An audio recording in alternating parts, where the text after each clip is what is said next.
arts, lifestyle. SNS Online.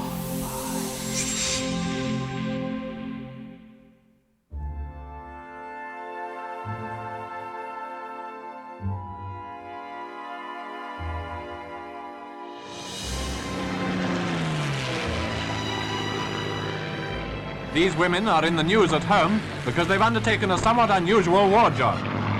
ATA. Anything to anywhere. You have to do something for the war effort. We've run out of qualified pilots. You had better make yourselves useful pilots as quickly as possible. Hello, and in our first show under the banner Rise Up Women, our special guest and SNS Online returnee, Louise Jameson, joins us to talk about the Air Transport Auxiliary, set up to help the war effort from 1940 to 1945. The ATAs, once arguably a slice of forgotten history, are now being lovingly recreated by Big Finish Productions, spearheaded by both Louise and producer Helen Goldwyn, plus a team of all-women writers. You're listening to SNS Online, and this is Squadron Leader Randall, reporting for duty. Just as soon as I can land this plane. So, Louise, welcome again to SNS Online. It is such a treat to have you back. I'm delighted. Thank you. And let's talk about Attagirl, which is the reason you're here. How did the idea for Attagirl come about? Well, years ago, I had a friend who brought it to me saying, what do you think about making a TV series into this? And we did a treatment and we took it to various places and everyone went, no, too expensive. I mean, this is probably over 10 years ago, over 10 years. But of course, CGI's come on incredibly since then. Anyway, I was mulling over this story with, again, David Richardson, and he went, pitch it to Big Finish. And the next day they came back to me going, yeah, we want it.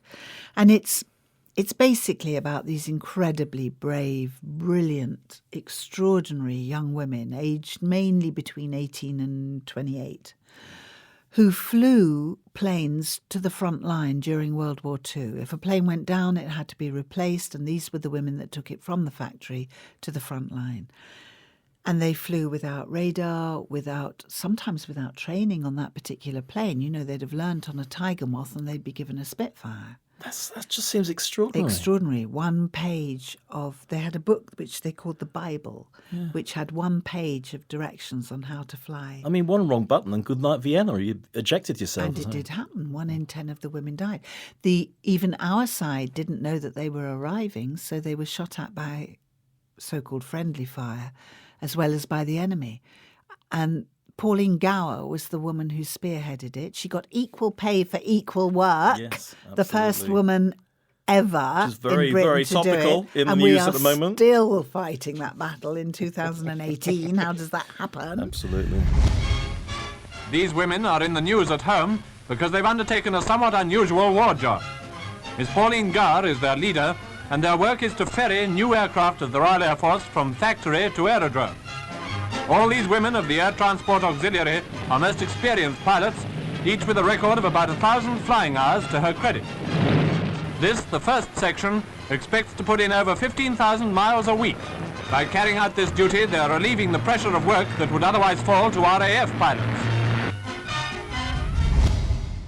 Amy Johnson died doing it. You know, she's the first woman to have flown around the world. Yes, of course, very famous in their own right anyway. Yeah. So there are so many stories to be tapped, and the atmosphere on recording it reminded me very much of Tenko. You know, basically it's a war story about how women cope in adversity rather than the, pow, absolutely. bombs. Although we have a bit of that as well. But twice, and I have never known this, I'm blowing my own trumpet now. Go for I have blow it. never known this in an audio studio. Helen Goldwyn, who produced it, and I, who directed it, walked into the green room at the end of a day's recording and the actors stood and applauded. That's and wonderful. I have never known that happen anywhere. I'm so sorry, excuse me. Is this the Air Transport Auxiliary? New recruit? Yes. Welcome to Whitewater. The menace is the woman who thinks that she ought to be flying in a high-speed bomber when she really has not the intelligence to scrub the floor of a hospital properly. Why have you framed that quote? Because I like to remind myself what we're up against. We are a small group of women pilots with a job to do. We've got an amazing sound designer called Ian Meadows who is waving his magic wand over the sort of tangled mess that we delivered to him, because we had a lot of restrictions with who could be there on which day and so on and so forth. You know, Big Finish doesn't work to an enormous budget. No. But the commitment of the actors, the dedication of the actors. There were, you know, we employed 27, I think, actors, 5 of whom were men. So it was very female heavy. So that pesky Bechdel test, did you pass it with flying colours? Yeah, didn't we just? Fantastic. Fantastic. No, I'm incredibly proud of it. And we're launching it March the 8th, which is Women's International Day. That's the first episode, and then there'll be 3 more to follow throughout the year. Spitfire is very special. You just need to touch her with your little finger, and she will dance with you. Come in low. Cut the engine over the boundary edge. Cut the engine over the boundary edge. And float down on all 3 points. Float down on all 3 points. Now, I've noticed that you're not actually on the writer's credits for this. Is this because you wanted to oversee it initially? Yes. And is the idea that you might... I devised it. Sure. I had quite a strong hand in tweaking. Mm-hmm. I was originally going to write one, but I thought, you know, I'm directing this as well. I've got a part in it. Not a big part, but I've got a little part in it, an important Rose. part. Yeah. So what we've done is we've bracketed the stories with contemporary story, which is linear. So there is a grandmother who is an ex-ATA pilot, her daughter, who is me, and my daughter. Oh, I need a coffee before we get settled. You go. I want to sit down. All right, Tilly, stay with Grana. Can I have an ice cream? Not yet. We've only just got here. And our story, as I say, is linear. So my daughter starts at 10 years old, and by the end of the 4 episodes, she's off to university. So we've covered that.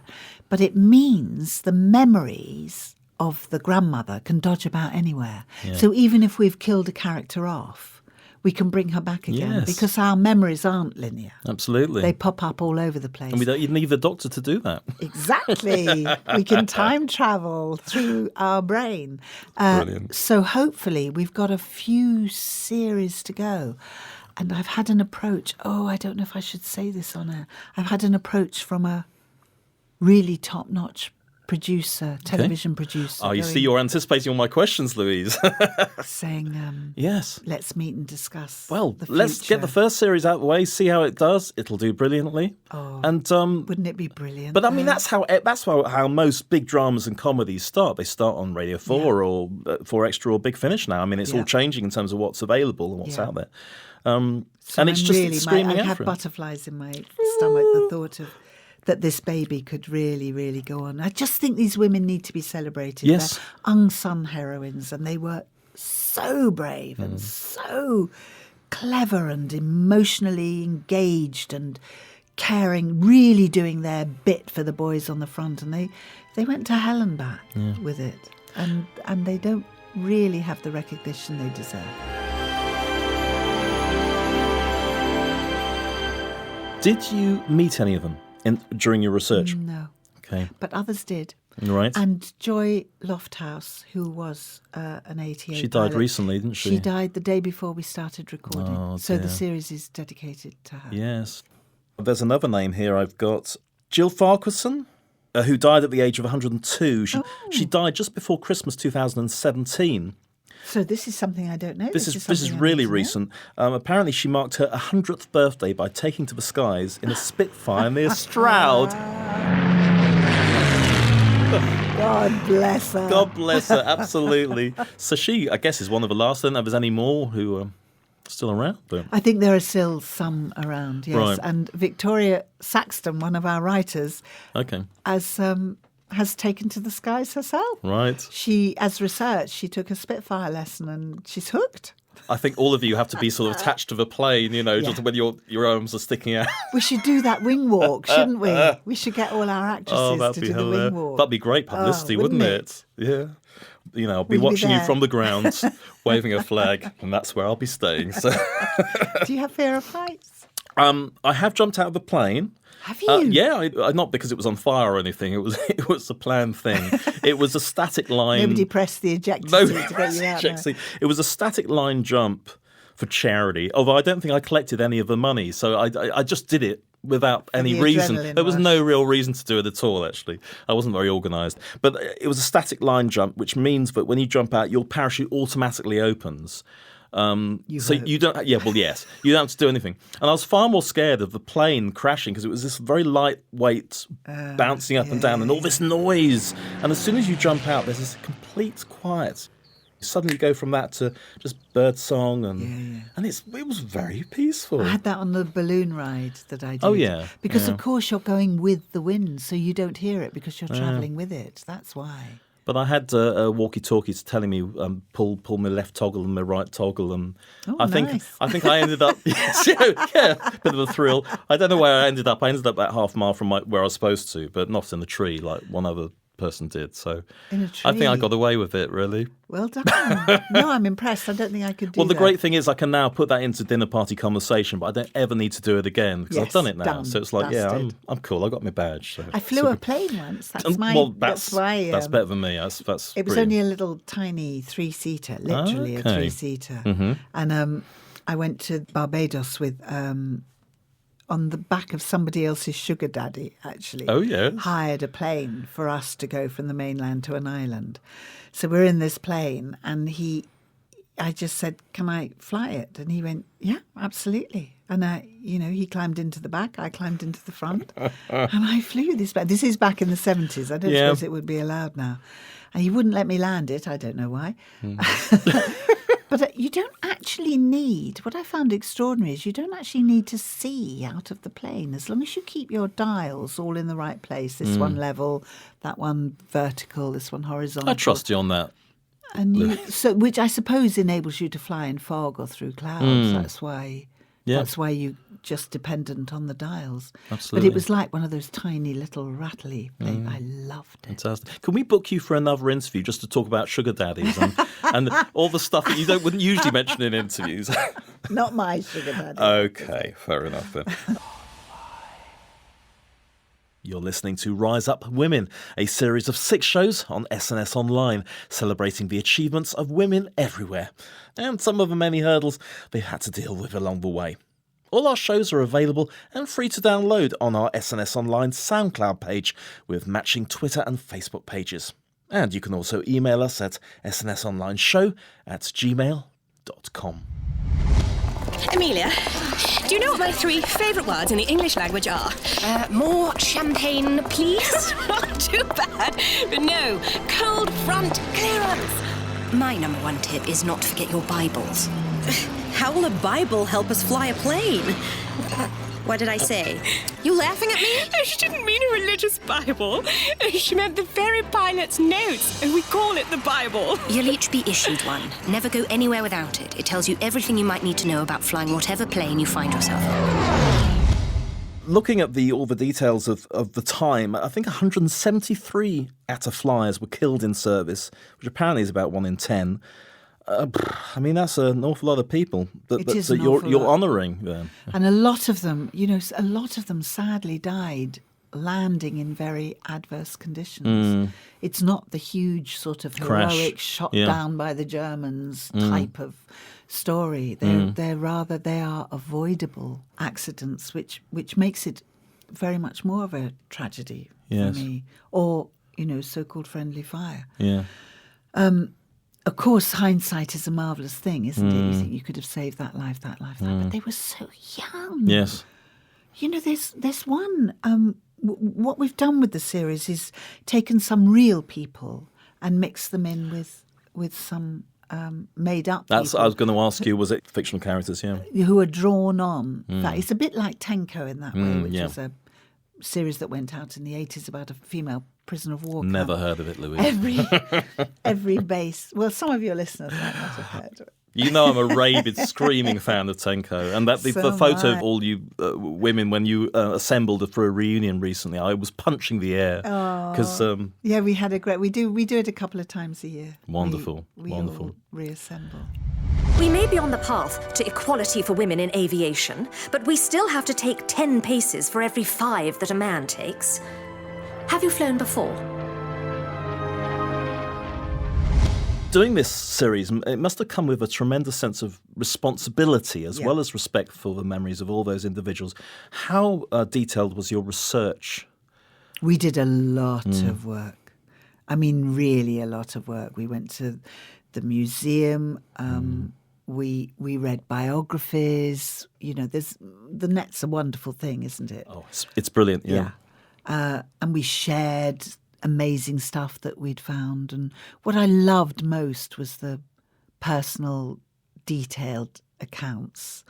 Those little tiny memories of walking in and seeing your child that you haven't seen for 3 weeks, or getting the telegram that said your sister's gone missing. You know, those and the emotional effect. I think that's why it's, at the risk of sounding sexist, I think that's why it's wonderful to have a female-driven, female-led series like this, because that's the go-to for the story, and then the war around it becomes whereas a lot of male scripts are all the action and the drama and the kind of, which, you know, of course is completely valid, but the emotional stuff is the periphery stuff. Oh, absolutely, yeah. So yes, a lot of, and we've been absolutely as thorough as we can possibly be, even down to what drinks they were drinking at the Dorchester when they did get down there for the dance, or what music would be playing in the background. And Helen Goldwyn, our producer, is incredibly hot on all the music from the era, and has actually, for our 4th episode, written by Jane Slavin, recorded a song that becomes a sort of very important core to the whole story. So we have an original song set in the 40s style. Oh, that's wonderful. I mean, budget-led, because of course we can't... I mean, I'd love to use Glenn Miller as a backdrop to the whole Can you not? thing. It's just too expensive. So we've got a special music composer on it, and he said to me, "What inspiration where would you like me to draw my inspiration?" And I said, from Glenn Miller and from Skylark, Vaughan Williams' Skylark, and Skylark Ascending, and combine those two.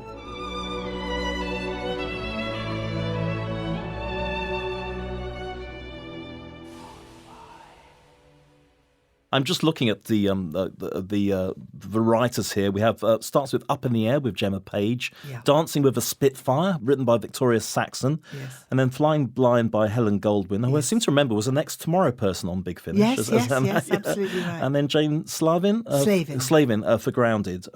So that takes you up to 1945. I see, right. Is the idea that there will be another series afterwards? Oh, please God, yes. I mean, we need the feedback. We need the fans to go, give us more, please. We need television interest, but it's a fantastic first step. Because it must be flagged up that Big Finish, you know, it started off as doing Doctor Who's, then it sort of branched out a little bit to the Blake 7, etc. But it's almost like the range, without meaning it in a patronising way at all, it is really sort of growing up. You've done King Lear, for goodness sake. I have. You know, with David Warner. Yes, and Barnaby Edwards directing, David Warner, who's... Oh, you know, I saw The Hamlet in the 60s. It's one of the reasons why I became an actress. So to then be playing his daughter... and the best daughter. The best daughter, really. Well, it's a hat trick for me. I've done all 3 now. Okay. I quite like Regan. I quite like plucking out the eyes. She's a bit of a minx, isn't she, that one? Yeah. Yes. I've written down here the Sable Colby of Daughters to David Warner's Lear. I had to put a Stephanie Beacham reference in, didn't I? So this is imminent, Atta Girls, and you're linking this with Women's International Week. Absolutely, we are. Tell us about that. Well, when it was first mooted and we talked about release dates, David said September. And I went, no, that's far too early. Let's go for Women's International Week. But of course, he meant September 2018, which would have given us much more time. So we've had to push hard on the post-production to get it ready for this week. But I am so thrilled with the end result. I can't quite express how exciting this series is for me. And although it's not the biggest remuneration in the world, the artistic satisfaction that has come with, giving birth to this project, being part of it, being such an intrinsic part of it, and hopefully writing more in the future now that it's all set up. Long may it last. And thank you for giving us the opportunity to promote it. Absolutely. Anytime. I mean, and it's just so appropriate that one of my favourite characters in Tenko is the one masterminding this as well. I know. We shall light a candle to Blanche Simmons. Should we say mistress mind it? Mistress.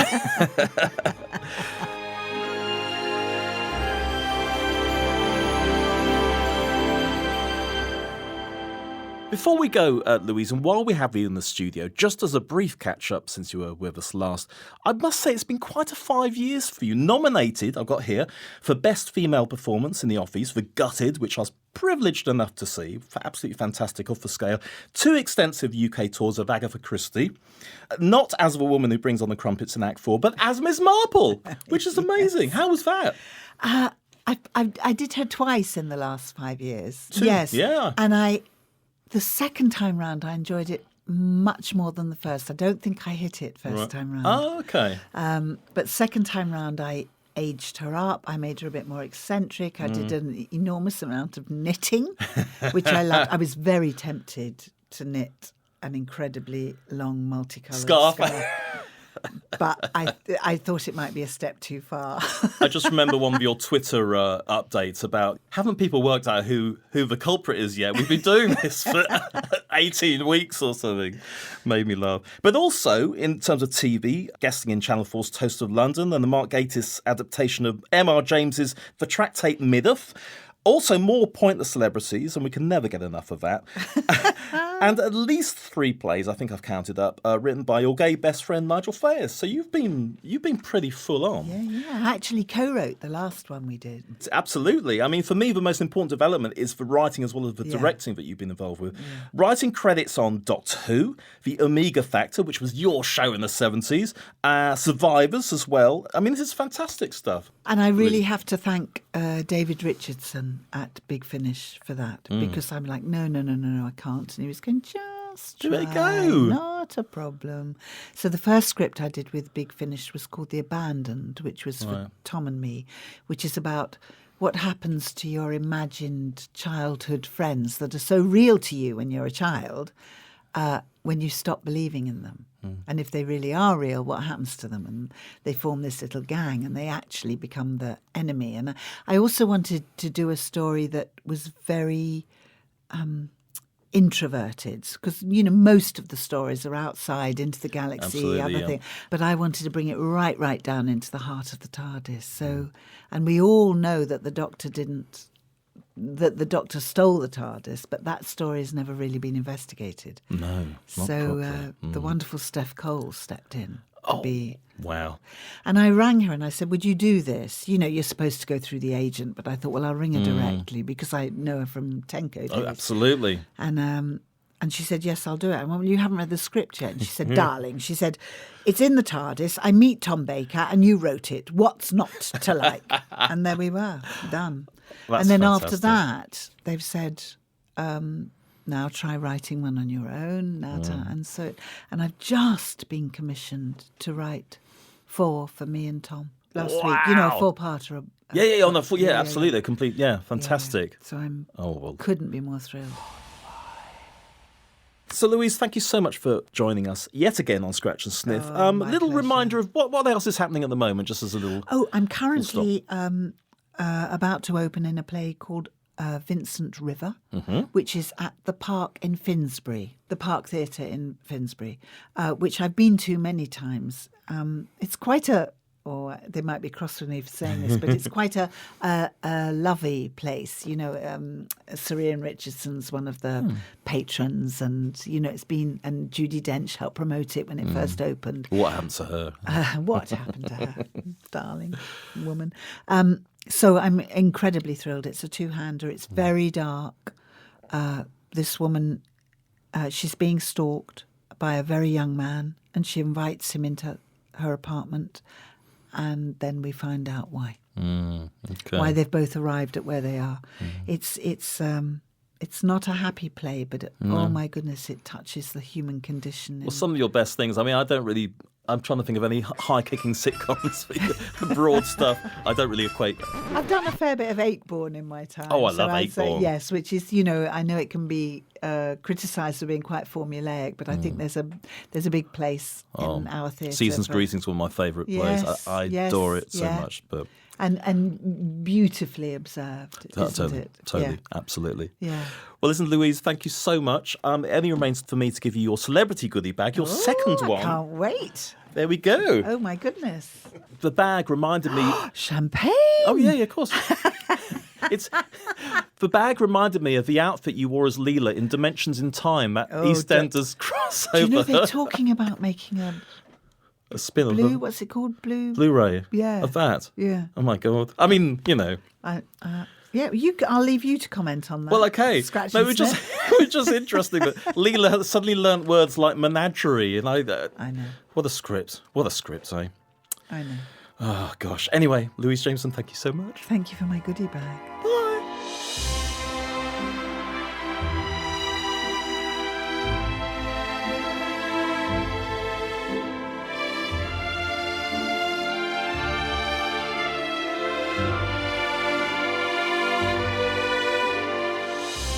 Our thanks again go to the glorious Louise Jameson, also Helen Goldwyn, Jenna Page, Victoria Saxon, Jane Slavin, David Richardson, and all at Big Finish Productions. As a Girl is now available as a digital download. Our next show features author and historian Diane Atkinson. But until then, from me, Nick Randall, goodbye.